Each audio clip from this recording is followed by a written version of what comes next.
ആദ്യം വാങ്ങിയ ശമ്പളം ഓർമ്മയുണ്ടോ? നാടകത്തിന് പോയി അമച്ചർ നാടകങ്ങൾക്കാണ് എനിക്ക് ശമ്പളം കിട്ടുന്നത്. അന്നേരം എത്രയാണ്? ചില നാടകത്തിന് പോത്തര സരികയിലാണ് ഞാൻ അഭിനയിക്കുന്നത്.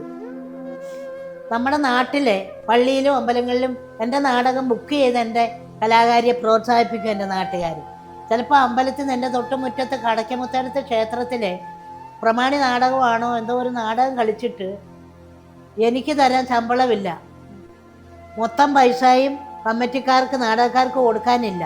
എൻ്റെ ശമ്പളം കടം പറഞ്ഞു. പിന്നെ വഞ്ചിയിൽ നിന്നെല്ലാം വാരിക്കെട്ടി ഒരു സന്ധിക്കകത്തി കെട്ടി എൻ്റെ വീട്ടിൽ കൊണ്ടു തന്നു. എത്രയായിരുന്നു? അത് എങ്ങാണ്ട് 300-500 ഒക്കെ ഉള്ളൂ. 300 എങ്ങാണ്ട അന്നത്തെ സാലറി. 45 രൂപയിൽ തുടങ്ങിയതാണ് എൻ്റെ അഭിനയം. അന്ന് 5 പൈസയല്ലേ ഉള്ളൂ ഒരു ദോശയ്ക്ക്. എല്ലാ കാര്യത്തിനും വില കുറവല്ലേ. ഇന്ന് മൂല്യം, അന്നത്തെ മൂല്യം അതാണ്.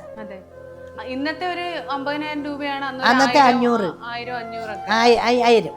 ഇന്നത്തെ 50,000 ആണ്, 5000. അതുപോലെ വ്യത്യാസമാണ്. അങ്ങനെ തുടങ്ങി ഇന്ന് ഇവിടെ വരെ എത്തി.